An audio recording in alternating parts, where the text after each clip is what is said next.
So let's start off with Pandas interview series. Select every 100th row from the first row. Hello, hi everyone. My name is Chirantan Lonkar and I work as a data scientist and a data science trainer with Futurense technologies. So it's very clear, we have to select every 100th row, okay?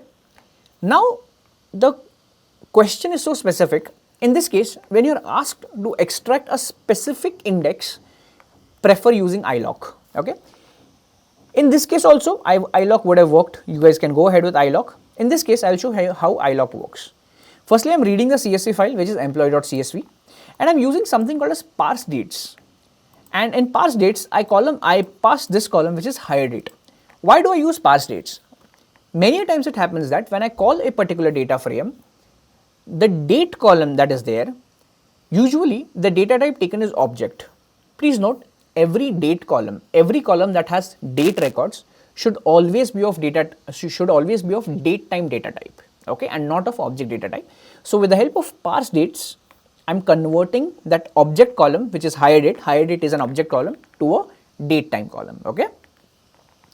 So I read the CSV file with the help of pd.read CSV and I run a .head function. When I run a .head function, you can see I've got all the records, okay, or rather the first 5 records, not all the records, the first 5 records, okay. Now I want every 100th record, very much specific. I'll define a function. Let's say the name of that function is emp100, okay, and I again pass in a data frame.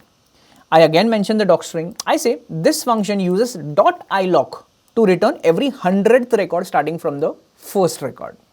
Please note, subtle difference between loc and iloc. .loc goes from 0 to n-1 and .iloc goes from 0 to n, okay.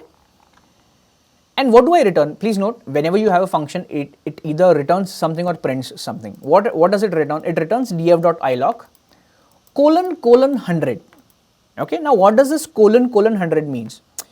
I'm pretty much sure you must have practiced something called as slicing in your in Python, and slicing always starts off with a start, then goes up to a stop, and between a start and a stop there is something called a step. Step is nothing but the difference between the two elements.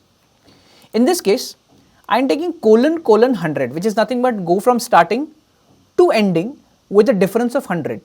So let's say if the records start at 0 and the records end at 1000 and the step size is 1000, so it will go from step size is 100, so it will go from 0, 100, 200, 300, so on and so forth.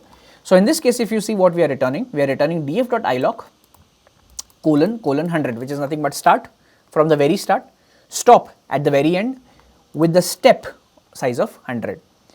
Now let's call the function, and when I'm calling the function, I also pass in the data frame, okay. If you look at the desired output that we have got, you can clearly see there is a difference of 100 between every index, okay. So it goes from 0 to 100 to 200 up to 1600, okay. So again, to wrap it up, we took a function, we define we give a name to that particular function, we pass in a data frame, we return something, we return with the help of df.iloc. Inside iloc, we are giving a start stop step. It's very easy, okay. All right. If you wanted to stop at a particular value, just in place of this colon, you just have to mention a different value, okay.